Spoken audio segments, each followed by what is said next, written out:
ಅಯ್ಯೋ ಪರಮಾತ್ಮ, ಶನಿದೇವ, ಅಯ್ಯೋ ದಾರಿದ್ರ್ಯವೇ, ಹಿಂಗೆ ನಮ್ಮ ತಂದೆ ತಾಯಿಗಳ ಕಾಲದಲ್ಲಿ ಬಹು ಲಕ್ಷಾಧಿಪತಿಗಳಾಗಿ ಬಾಳುತ್ತಿದ್ದರು, ಬದುಕುತ್ತಿದ್ದರು.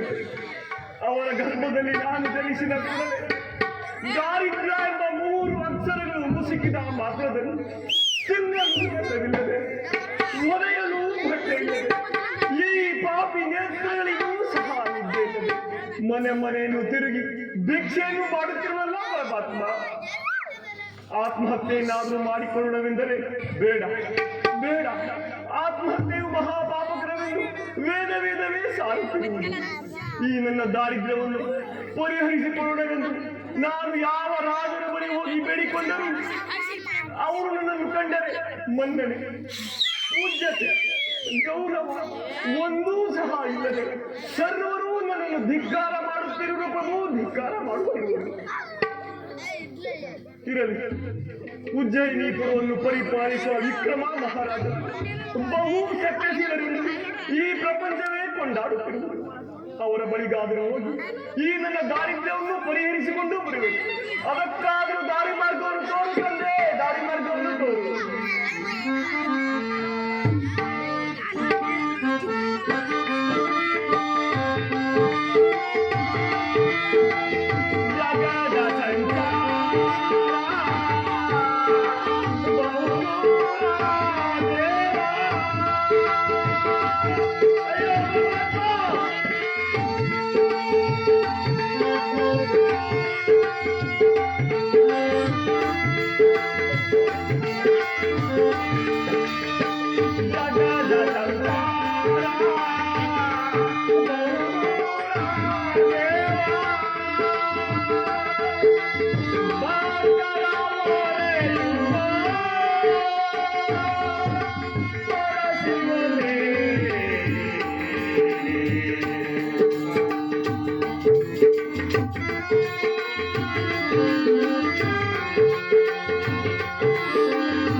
ಮೇಲೆ ಮಹಾತ್ಮರೇ, ನೀವು ಯಾರು? ನಿಮ್ಮ ದೇಶ ಯಾವುದು? ನಿಮ್ಮ ನಾಮಗೀತೆಗಳು ಅದನ್ನು ತಿಳಿಸುವ ಹಾಗೆ. ಪ್ರಭು, ನಾನೊಬ್ಬ ಪರದೇಶಿ ಪ್ರಭು, ನಾನೊಬ್ಬ ಪರದೇಶಿ. ಮಹಾತ್ಮರೇ, ನೀವು ನಿಮ್ಮ ದೇಶವನ್ನು ಬಿಟ್ಟು ನನ್ನ ರಾಜ್ಯಕ್ಕೆ ಬಂದ ಮೇಲೆ ನೀವು ಪರದೇಶಿ ಎನ್ನುವುದು ಸರಿ. ಅದು ಹಾಗಿರಲಿ, ಮುಂದಿನ ವಿಚಾರ ತಿಳಿಸುವ ಹಾಗೆ. ಪ್ರಭು, ಹಿಂದೆ ನಮ್ಮ ತಂದೆ ತಾಯಿಗಳ ಕಾಲದಲ್ಲಿ ಬಹು ಲಕ್ಷಾಧಿಪತಿಗಳಾಗಿ ಬದುಕುತ್ತಿದ್ದರು. ಅವರ ಗರ್ಭದಲ್ಲಿ ನಾವು ಜನಿಸಿ ದಾರಿದ್ರ್ಯ ಎಂಬ 3 ವರ್ಷವನ್ನು ಮುಸುಕಿದ ಮಾತ್ರದಲ್ಲಿ ತಿನ್ನಲು ಅನ್ನವಿಲ್ಲದೆ, ಒದೆಯಲು ಬಟ್ಟೆ ಇಲ್ಲದೆ, ಈ ಪಾಪಿ ನೇತ್ರಗಳಿಗೂ ಸಹ ನಿದ್ದೆ ಇಲ್ಲದೆ ಮನೆ ಮನೆಯನ್ನು ತಿರುಗಿ ಭಿಕ್ಷೆಯನ್ನು ಮಾಡುತ್ತಿರುವುದು ಪ್ರಭು, ಭಿಕ್ಷೆಯನ್ನು ಮಾಡುತ್ತಿರುವುದು. ಈ ನನ್ನ ದಾರಿದ್ರ್ಯವನ್ನು ಪರಿಹರಿಸಿಕೊಳ್ಳೋಣವೆಂದು ನಾನು ಯಾವ ರಾಜರ ಬಳಿ ಹೋಗಿ ಬೇಡಿಕೊಂಡರು ಅವರು ನನ್ನನ್ನು ಕಂಡರೆ ಮನ್ನಣೆ, ಪೂಜ್ಯತೆ, ಗೌರವ ಒಂದೂ ಸಹ ಇಲ್ಲದೆ ಸರ್ವರು ನನ್ನ ಧಿಕ್ಕಾರ ಮಾಡುತ್ತಿರುವರು ಪ್ರಭು, ಧಿಕ್ಕಾರ ಮಾಡುತ್ತಿರುವರು. ಆದ್ದರಿಂದ ತಮ್ಮ ಘನವಾದ ಕೀರ್ತನೆಯನ್ನು ಕೇಳಿ ತಮ್ಮ ಬಳಿಗೆ ಬಂದಿರುವುದು. ಈ ನನ್ನ ದಾರಿದ್ರ್ಯವನ್ನು ಪರಿಹರಿಸಿಕೊಡಬೇಕೆಂದು ಇರೋ ತಮ್ಮ ಪಾದದ ಮೇಲೆ ಬಿದ್ದು ಬೇಡಿಕೊಳ್ಳಲು ಪ್ರಭು ಹೇಳಿಕೊಳ್ಳಲು. ಆದರೆ ಚಿಂತಿಸಬೇಡಿ ಬೇರೆ ಮಂತ್ರಿ, ಈ ಮಹಾತ್ಮರು ಆಡಿದ ಮಾತ್ರ ಕೇಳಿದಿರಾ? ಕೇಳಿದಿರ ಪ್ರಭು? ಮಂತ್ರಿ, ಹಿಂದೆ ಇವರ ತಂದೆ ತಾಯಿಗಳ ಕಾಲದಲ್ಲಿ ಬಹು ಲಕ್ಷಾಧಿಪತಿಗಳಿಗೆ ಬಾಳುತ್ತಿದ್ದರಂತೆ ಮತ್ತು ಬದುಕಿದರಂತೆ. ಅವರ ಗರ್ಭದಲ್ಲಿ ಈ ಮಹಾತ್ಮರ ಜನಿಸಿದ ಕೂಡಲೇ ತಿನ್ನಲು ಅನ್ನವಿಲ್ಲದೆ, ಒದೆಯಲು ಬಟ್ಟೆ ಇಲ್ಲದೆ, ಇವರ ಪಾಪ ನಿದ್ರೆ ಇಲ್ಲದೆ ಮನೆ ಮನೆ ತಿರುಗಿ ಭಿಕ್ಷಾಟನೆ ಮಾಡುತ್ತಿರುವಂತೆ. ಆದ್ದರಿಂದ ಈ ಮಹಾತ್ಮರಿಗೆ ನಮ್ಮ ಅರಮನೆಯಲ್ಲಿ ಏನು ದಾನವಾಗಿ ನೀಡಿದರೆ ಇವರ ದಾರಿದ್ರ್ಯ ವಸರಾಗುವುದು. ಅದು ತಿಳಿಸ ನಾವು. ಪ್ರಭು, ಅದಕ್ಕೆ ನಮ್ಮಲ್ಲಿ ಒಂದು ಉಪಾಯವಿದೆ. ಮಂತ್ರಿ, ಅದೇನು ಉಪಾಯ? ನಮ್ಮ ಅರಮನೆಯಿರುವ ಕುಸುಮಾಂಡ ಕಲೆಯನ್ನು ತರಿಸಿ ಅದರ ತಿರುಳನ್ನು ತೆಗೆದು ಅದಕ್ಕೆ ಮುತ್ತು, ರತ್ನ, ವಜ್ರ ವೈರಗಳನ್ನು ತುಂಬಿ ಮಹಾತ್ಮರ ದಾನವ ಕೊಟ್ಟರೆ ಇವರು ದಾರಿದ್ರ್ಯ ಧನವಾಗುವುದು ಪ್ರಭು.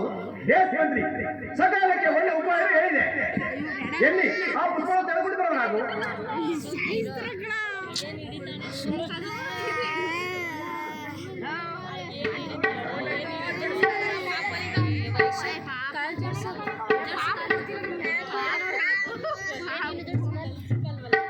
ಪ್ರಭು, ಕುಸುಮಾಂಡ ಕಲೆಯನ್ನು ಸ್ವೀಕರಿಸಿ ಮಂತ್ರಿಯನ್ನು ಕೊಡುವರಾಗಿ.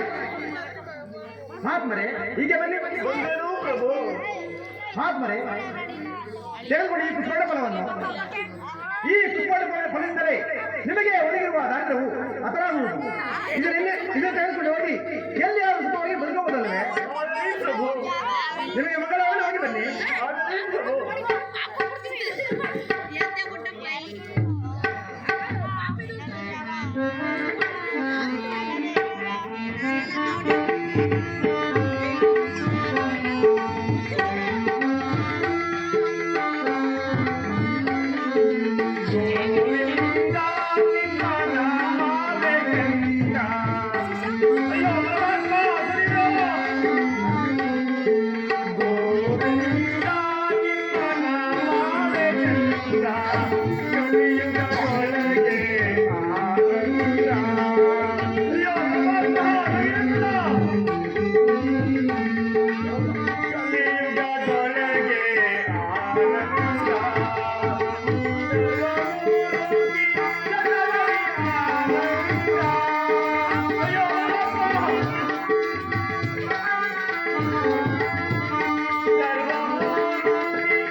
ಉಜ್ಜಯಿನಿಪುರವನ್ನು ಪರಿಪಾಲಿಸುವ ವಿಕ್ರಮ ಮಹಾರಾಜರು ಬಹು ಸತ್ಯಶೀಲರೆಂದು ನಾನು ಅವರ ಬಳಿ ಹೋದರೆ ಅವರು ಕೊಟ್ಟಂತಹ ಕೂಸುಮಾಂಡ ಫಲವು ಈ ದಾರಿದ್ರ್ಯದ ಹಸ್ತಕ್ಕೆ ಬಿದ್ದ ಕೂಡಲೇ ಈಗ ತಾನೇ ಮುರಿದ ಕುಂಬಳಕಾಯಿ ಆಗಿರುವುದಲ್ಲ ಪರಮಾತ್ಮ, ಕುಂಬಳಕಾಯಿ ಆಗಿರುವುದಲ್ಲ.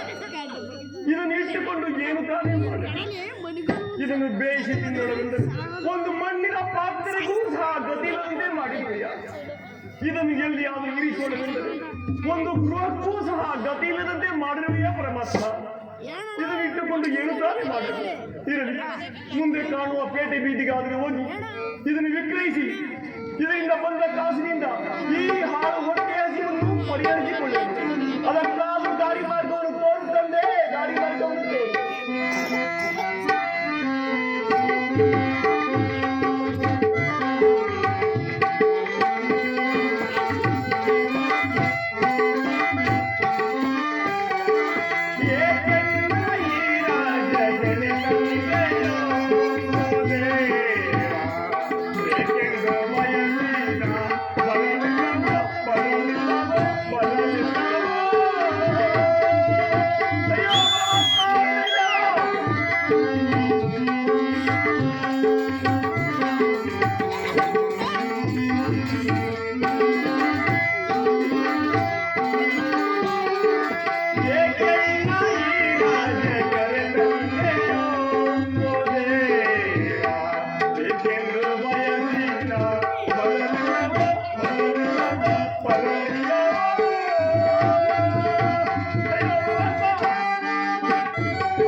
ಅಯ್ಯೋ ಪರಮಾತ್ಮ, ಧನಿದೇವ, ನಾನು ಮಾಡಿದ ಪಾಪದ ಕರ್ಮವು ಎಲ್ಲ ಬೆಲ್ಲ ಬೀಳದೆ ಕಾಡುತ್ತಿರುವುದಲ್ಲ.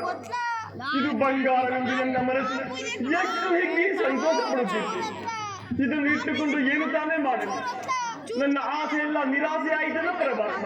ಇರಲಿ, ಮುಂದೆ ಕಾಣುವ ಪೇಟೆ ಬೀದಿಗಾದರೂ ಇದನ್ನು ವಿಕ್ರಯಿಸಿ ಬಂದ ಕಾಸಿನಿಂದ ಈ ಹಾಳು ಹೊಟ್ಟೆಯ ಹಸಿವನ್ನು ಪರಿಹರಿಸಿಕೊಳ್ಳುವುದು.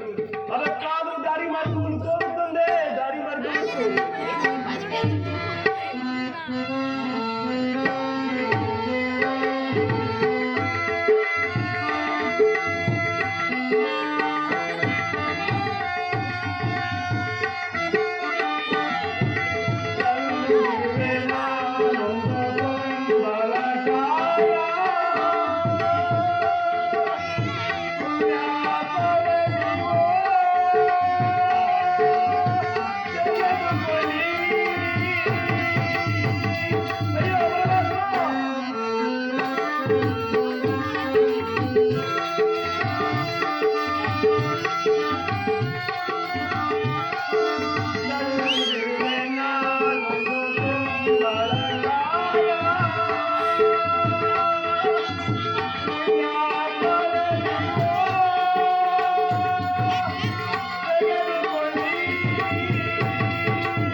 ತೆಗೆದುಕೊಳ್ಳುವರು. ನಾನೇ ಕಣಯ್ಯ. ಅದನ್ನ ಗುಂಟಕಾಯಿ ನಮಟೆಕಾಯನೆಯ? ಕುಂಬಳಕಾಯಿ ಸ್ವಾಮಿ. ಏನು ಕುಂಬಳಕಾಯಿನೇ? ಹೌದು ಸ್ವಾಮಿ. ಅದನ್ನ ಮಾರೋಕ್ಕಂದ್ರೆ ಮನೆ ಕಾಲ್ ಕೊಡೋಗ್ತಿರುವೆ. ಬೆಲೆ ಬಿದ್ದರೆ ಕೊಡುವೆನು ಸ್ವಾಮಿ. ಹಾಗಾದ್ರೆ ಕೊಡಪ್ಪ, ನೋಡ್ತೀನಿ. ತೆಗೆದುಕೊಳ್ಳಿ ಸ್ವಾಮಿ. ಏನು ಇಷ್ಟೊಂದು ಭಾರವಾಗಿದೆ? ಇದೆಲ್ಲೇ ಬೆಳೆದೆ? ತೋಟದಲ್ಲಿ ಬೆಳೆದಿಯೋ, ಕಕ್ಲಲ್ಲಿ ಬೆಳೆದಿಯೋ, ಮನಸ್ಸಲ್ಲಿ ಬೆಳೆದೆಯಾ?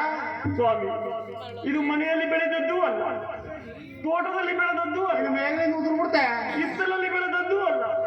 ಸರಿ. ರಾಜಸ್ಥಾನದಲ್ಲಿ ರಾಜರು ದಾನವಾಗಿ ಕೊಟ್ಟಂತ ಕುಂಬಳಕಾಯಿ ಸ್ವಾಮಿ. ಏನು ರಾಜರು ಕೊಟ್ಟಂತ ಕುಂಬಳಕಾಯಿ? ಹೌದು. ಹಾಗಾದ್ರೆ ಏನು ಕಷ್ಟಪಟ್ಟು ಬೆಳೆದಿಲ್ಲ? ಇಲ್ಲ ಸ್ವಾಮಿ. ಸರಿ ಸರಿ, ಇದನ್ನ ನಾನೇ ತೆಗೆದುಕೊಳ್ಳುವುದೇ ಸರಿ. ಸರಾಸರಿ ಒಂದು ವ್ಯಾಪಾರ ಹೇಳಿ ಸ್ವಾಮಿ. 12 ರೂಪಾಯಿಗಾದ್ರೆ ತೆಗೆದುಕೊಳ್ಳಿ ಸ್ವಾಮಿ. ತಗಳೆ. ಅಯ್ಯೋ ಪರಮಾತ್ಮ, ಕುಂಬಳಕಾಯಿಗೆ 12 ರೂಪಾಯಿ ಪಾಲ್ ರೂಪಾಯಿ ಯಾರೇ ತಗೊಳ್ತಾರೆ? ಯಾಕೆ ಕೂತ್ರೆ ಜನ ಆರಂಭ ಮಾಡಬೇಕು? ನಿನ್ನಂಗೆ ಕುಂಬಳಕಾಯಿ ವ್ಯಾಪಾರ ಮಾಡ್ಕೊಂಡು ಜೀವನ ಮಾಡೋಕ್ಕಾಗೋದಿಲ್ವೇ? ನೋಡೋ, ಕುಂಬಳಕಾಯಿ ನನಗೆ ಬರಬೇಕು, ಹಣ ನಿನ್ನ ಬರ್ಬೇಕು. ಆ ಥರ ಸರಾಸರಿ ಒಂದು ವ್ಯಾಪಾರ ಹೇಳು ಅಂತೀವನೇ ಸ್ವಾಮಿ. ಅವರು 8 ಆನೆಗೆ ಕೇಳುತ್ತಿರುವರು ಸ್ವಾಮಿ. ಓಹೋ, ಆತ್ನ 5 ವರ್ಷದಲ್ಲಿ ಪುಡ್ಸಟ್ರು ನಾಟಕ ಆಡ್ತಿದ್ರಲ್ಲ, ಅವಾಗ 8 ಆಣಿ 3 ಪೀರ್ ಬೀಡಿ ತಕೊಂಡು ನನ್ನ ಅಂಗಡಿಲಿ ಅದನ್ನು ಕೊಡ್ನಾರ್ದೆ. ಆಗ ಹೋದ ಇವತ್ತು ಬಂದ ನೋಡಪ್ಪ. ನೋಡೋ, ನಮ್ಮ ವ್ಯಾಪಾರ ಕೆಡ್ಸಕ್ಕೆ ಎಷ್ಟು ಬೇಕೋ ಅಷ್ಟೇ, ಹಣ ನೀನು ಬರಬೇಕು, ಕುಂಬಳಕಾಯಿ ನನಗೆ ಬರಬೇಕು. ಆ ಥರ ಸರ ಒಂದು ವ್ಯಾಪಾರ ಹೇಳು ಅಂತೇವನೇ ಸ್ವಾಮಿ. 5 ಆನೆಗಾದ್ರೆ ತೆಗೆದುಕೊಳ್ಳು ಸ್ವಾಮಿ. ಕೊಡಪ್ಪ, ಇಲ್ಲಿ ತಗೊಳ್ದವ್ರ ವಿಧಿ ಇಲ್ಲ. ತೆಗೆದುಕೊಳ್ಳಿ ಸ್ವಾಮಿ. ನೀನು ಕಷ್ಟ ನೋಡೋಕ್ಕಾಯ್ತಲ್ಲ, ಕೊಡಪ್ಪ.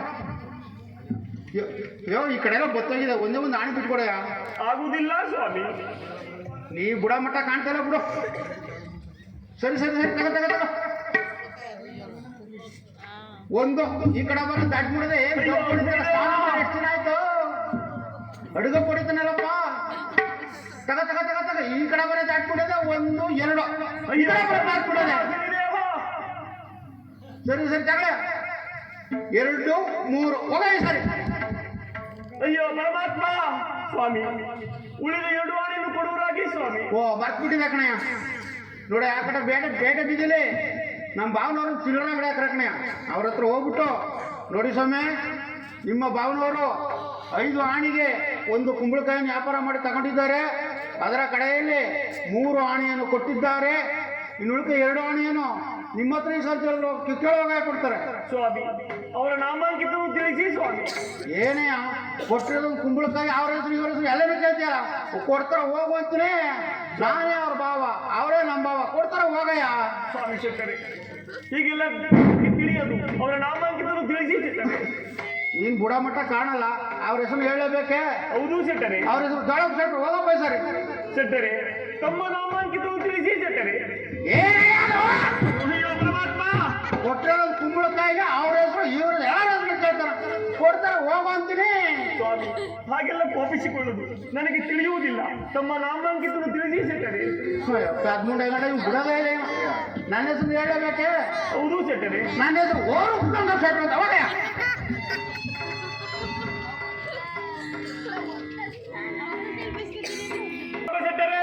ದೊಡ್ಡಪ್ಪ ಶೆಟ್ಟರೆ.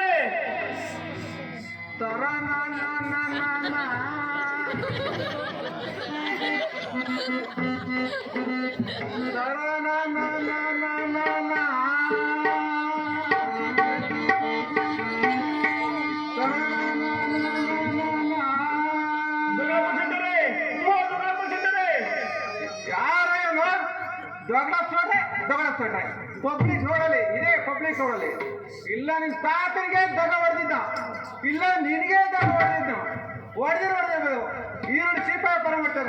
ದಪ್ಪ ಹೊಡಿತೀನಿ, ಅದೇ ಬರೋದ ಬಿಡು. ಸ್ವಾಮಿ ಶೆಟ್ಟರೆ, ನಿಮ್ಮ ಭವನಾದ ನುಂಗಪ್ಪ ಶೆಟ್ಟರೆ ನನ್ನ ಬಳಿಯಲ್ಲಿ 5 ಆನೆಗೆ 1 ಕುಂಬಳಕಾಯಿಯನ್ನು ತೆಗೆದುಕೊಂಡಿದ್ದರು. ಸರಿ. ಅದರಲ್ಲಿ 3 ಆನೆಯನ್ನು ಕೊಟ್ಟಿರುವರು. ಸರಿ. ಉಳಿದ 2 ಆನೆಯನ್ನು ತಮ್ಮ ಬಳಿ ತೆಗೆದುಕೊಳ್ಳುವಂತೆ ತಿಳಿಸುವರು ಶೆಟ್ಟರೆ. ಅಯ್ಯೋ, ಅದೊಂದು ಆಣಿ ತಗೊಂಡು ಹೋಗಿ ನರಸೀಪುರದಲ್ಲಿ ರಸ ಪುಡಿ ತಗೋಬಯ್ಯ. ಆಗಲಿ ಶೆಟ್ಟರೆ.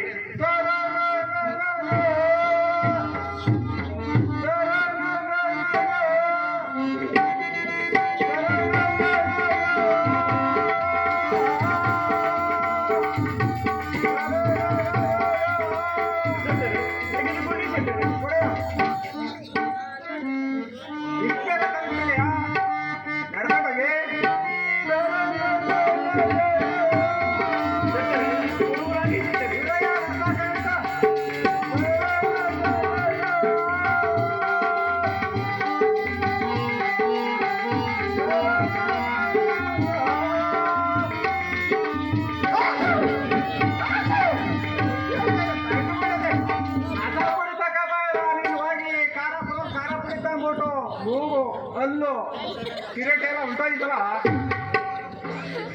ಏನೇ ಬಂದ ಬರು ಸ್ವಾಮಿ ಶೆಟ್ಟರೆ, ನಿಮ್ಮ ಭಾವನವರಾದ ನುಂಗಪ್ಪ ಶೆಟ್ಟರು ನನ್ನ ಬಳಿ 5 ಆಣೆಗೆ ಒಂದು ಕುಂಬಳಕಾಯಿಯನ್ನು ತೆಗೆದುಕೊಂಡಿದ್ದರು. ಸರಿ ಅದರಲ್ಲಿ 3 ಆಣೆಯನ್ನು ಕೊಟ್ಟಿರುವರು. ಸರಿ ಉಳಿದ 2 ಆಣೆಯನ್ನು ತಮ್ಮ ಬಳಿ ಪಡೆದುಕೊಳ್ಳುವಂತೆ ತಿಳಿಸಿರುವರು. ಏನಾಗೋ ಕುಂಬಳಕಾಯಿ ತಕ್ಕೋಗಿ ಪಲ್ಯ ಮಾಡ್ಕೊಂಡು ಅವನೇ ಹೆಂಡತಿ ಮಕ್ಕಳು ತಿನ್ನೋದು ಕಾಸು ಕೊಡ ನಾನು ನಂದೆಲ್ಲ ಉಂಡೆ ಅಯ್ಯೋ ಪರಮಾತ್ಮ ಶನಿದೇವ!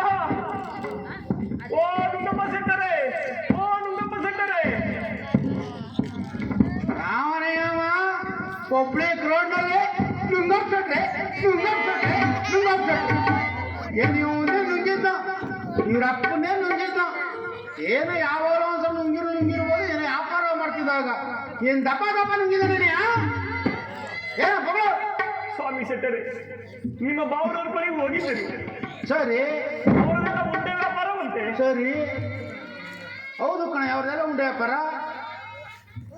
ಆದ್ದರಿಂದ ಅವಳಿದ 2 ಆಣೆಯನ್ನು ತಾವು ಕೊಡುವರಾಗಿ ಸ್ವಾಮಿ. ಅವ್ರು ಕೊಡ್ಲಿಲ್ವೇ ಇಲ್ಲ ಸ್ವಾಮಿ. ಅಯ್ಯ ದಡ್ಡ ಮುಂಡೆದೆ ಹಾಗಂತ ಮಧ್ಯ ನಾನೇ ಕೊಟ್ಬಿಡ್ತಿರ್ಲಿಲ್ವೇ ನೋಡಿ ಬೆಂಗಳೂರಿಗೆ ಹೋಗಿದೆ ಕೋಟ್ ಅದು ಗುಟ್ಟು ತರಾಕಿದೆ ಹುಡುಗರು ಚಿಡ್ರ ಕಸರ ಸೋಸ್ಬಿಟ್ರ ಕಣಯ್ಯ 9,000 ರೂಪಾಯಿ ನೋಡಿ ಚಿಡ್ರ ಉಂಟಾನೆಯ ಇಲ್ಲ ಶೆಟ್ಟರೆ.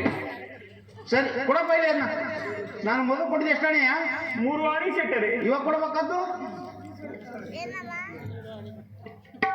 ಎಲ್ಲಿ ಇದ್ರಲ್ಲಿ ಒಂದು ಆಣೆ ಏನೈತೆಯಾ ನಿಮ್ಮ ಭಾವನವರು ನಸೆ ಪುಡಿಯನ್ನು ತರಿಸಿಕೊಂಡರು ಶೆಟ್ಟರೆ. ಅಯ್ಯೋ ಅದು ಮುಂಡ ಹಾಕೊಂಡದ ಅಲ್ಲಿಂದ ಬಂದು ನಾಟಕ ಕಳಿಸಿದ ಅದರಲ್ಲೂ ಒಂದು ಆಣೆ ಕಳ್ಕೊಂಡ್ಯಾ ಇರ್ಲಿ ನಾ ಮೊದಲು ಕೊಟ್ಟಿದ್ದೆ ಎಷ್ಟಾಣೆಯ 3 ಆಣೆ ಶೆಟ್ಟರೆ. ಇವಾಗ ಕೊಡ್ಬೇಕಾದ್ದು 2 ಆಣೆ ಶೆಟ್ಟರೆ. ಸರಿ ತಗಪ್ಪ ಸರಿ 3 4 ಈ ಕಡೆ ಬರೋ ದಡ್ಡ ಮುಡಿದೆ ಅಂತೀನಿ ಅಯ್ಯೋ ಪರಮಾತ್ಮ!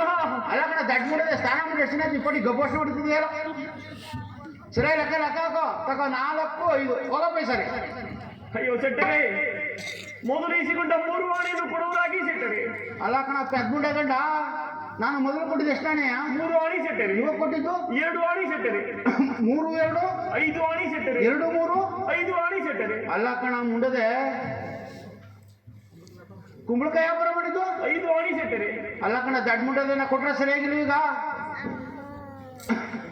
ಗಂಟು ಮೋಸ ಆದ್ರೂ ಲೆಕ್ಕ ಸರಿಯಾಗಿಲ್ಲ ಹೋಗ ದಡ್ಡ ಮುಂಡದೆ ಅಯ್ಯೋ ಪರಮಾತ್ಮ ಶನಿದೇವ! ಮುಂದೇನು ಗತಿ? ಕೊಟ್ಟಿದ್ದ 3 ಆಣೆಯನ್ನು ಹಿಂದಕ್ಕೆ ಕಿತ್ತುಕೊಂಡೆಯ. ಈ 2 ಆಣೆ ಇಟ್ಟುಕೊಂಡು ಏನು ತಾನೇ ಮಾಡಲಿ? ಇರಲಿ, ಮುಂದೆ ಕಾಣುವ ಪೇಟೆ ಬೀದಿಗಾದರೂ ಭಿಕ್ಷೆಯನ್ನಾದರೂ ಮಾಡಿ ಈ ಪಾಪಿಯ ಹೊಟ್ಟೆಯ ಹಸಿವನ್ನು ಪರಿಹರಿಸಿಕೊಳ್ಳುವುದು. ಅದಕ್ಕಾದರೂ ದಾರಿ ಮಾರ್ಗವನ್ನು ತೋರು ತಂದೆ, ದಾರಿ ಮಾರ್ಗವನ್ನು ತೋರು.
ಹಾಗಾದರೆ ನಾವು ಕೊಟ್ಟಂತ ಕುಸುಮಾಂಡ ಫಲವನ್ನು ಏನು ಮಾಡಿದ್ದೀವಿ? ಅದನ್ನು ವಿಕ್ರಯಿಸಿ ಬಿಟ್ಟೆನು ಪ್ರಭು, ವಿಕ್ರಯಿಸಿ ಏನು ಅದನ್ನು ಎಷ್ಟು ಲಕ್ಷಕ್ಕೆ ವಿಕ್ರಯಿಸಿದ್ದೀವಿ?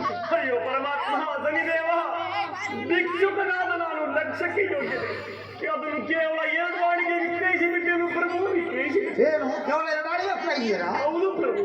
ಜಯ ಪಾಪಿ ಕಾರು ಕೆಳದಲ್ಲಿ ನಮ್ಮ ರಾಜನ ಕೆಲಸ ಬಂದ್ರೆ ಎಡೇ ಜನದ ಹೆಸರು ಕೇವಲ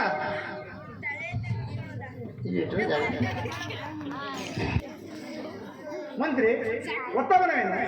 ಪ್ರಭು, ಈ ಮಹಾತ್ಮರು ನಾವು ನಿನ್ನೆ ಕೊಟ್ಟಂತ ಕುಸುಮಾಂಡ ಫಲವನ್ನು ಕಳೆದುಕೊಂಡು ಪುನಃ ಮನದಲ್ಲಿ ಭಿಕ್ಷವನ್ನು ಮಾಡಿಸಿದರು. ಅದನ್ನು ನೋಡಿ ತಮ್ಮ ಸನ್ನಿಧಾನಕ್ಕೆ ಕರೆತಂದಿರುವೆನು, ತಾವೇ ವಿಚಾರಿಸಿ ನೋಡಿ. ಮಹಾತ್ಮರೇ ಈಗ ಬನ್ನಿ. ಬಂದೇನೋ ಪ್ರಭು. ಮಹಾತ್ಮರೇ, ನೀವು ನಿನ್ನೆಯ ದಿವಸ ನಮ್ಮ ರಾಜ್ಯಕ್ಕೆ ಬಂದವರಲ್ಲವೇ? ಹೌದು ಪ್ರಭು, ಬಂದಿದ್ದೆನು. ಹಾಗಾದರೆ ನಾವು ಕೊಡುವ ಪುಷ್ಪದ ಫಲವನ್ನು ಏನು ಮಾಡಿದಿರಿ? ಅದನ್ನು ವಿಕ್ರಯಿಸಿ ಬಿಟ್ಟೆನು ಪ್ರಭು. ಏನೇನು ವಿಕ್ರಯಿಸಿಬಿಟ್ಟದೆ? ಹೌದು ಪ್ರಭು. ಹಾಗಾದರೆ ಅದು ಎಷ್ಟು ಲಕ್ಷಕ್ಕೆ ವಿಕ್ರಯಿಸಿದಿರಿ? ಅಯ್ಯೋ ಪರಮಾತ್ಮ ಶನಿದೇವ, ಭಿಕ್ಷುಕನಾದ ನಾನು ಲಕ್ಷಕ್ಕೆ ಯೋಗ್ಯನೆ, ಅದನ್ನು ಕೇವಲ 2 ಆಣಿಗೆ ವಿಕ್ರಯಿಸಿ ಬಿಟ್ಟೆನು ಪ್ರಭು, ವಿಕ್ರಯಿಸಿ ಬಿಟ್ಟೆನು. ಏನೇನು ಕೇವಲ 2 ವಿಕ್ರಯಿಸಿಬಿಟ್ಟದ? ಹೌದು ಪ್ರಭು. ಮಹಾತ್ಮರೇ, ನಿಮಗೆ ಈ ರೀತಿ ಕಷ್ಟ ಬರಲು ಕಾರಣವೇನು? ಪ್ರಭು, ಗ್ರಹಗಳ ದೃಷ್ಟಿ ಅನುಸರಿಸಿ ಈ ರೀತಿ ಕಷ್ಟವನ್ನು ಪಡುತ್ತಿರಲು ಪ್ರಭು. ಏನು ಗ್ರಹಗಳ ದೃಷ್ಟಿಯನ್ನು ಅನುಸರಿಸಿ ಈ ರೀತಿ ಕಷ್ಟವನ್ನು ಪಡುತ್ತಿರುವರ? ಹೌದು ಪ್ರಭು.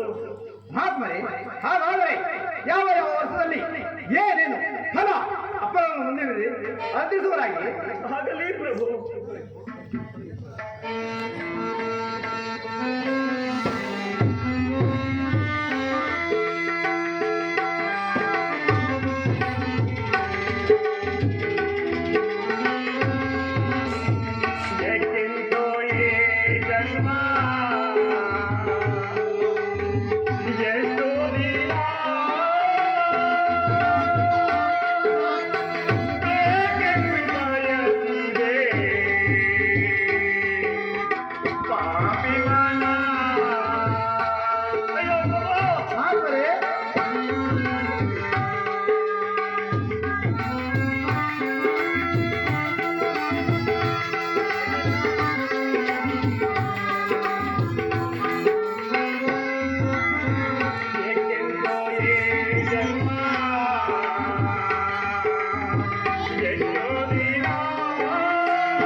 ಏಕೆಂದು ಏ ಜನ್ಮ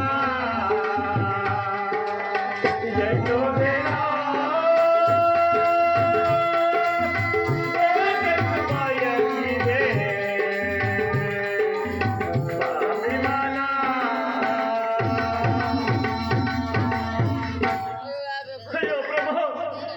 ಗ್ರಹಚಾರ ಬಂದ ಮೊದಲನೇ ವರ್ಷದ ಜಲವನ್ನು ತರಲಿಕ್ಕೆ ಹೋದ ಮಗನು ಅಲ್ಲೇ ಮೃತಪಟ್ಟನು ಪ್ರಭು, ಅಲ್ಲೇ ಮೃತಪಟ್ಟನು.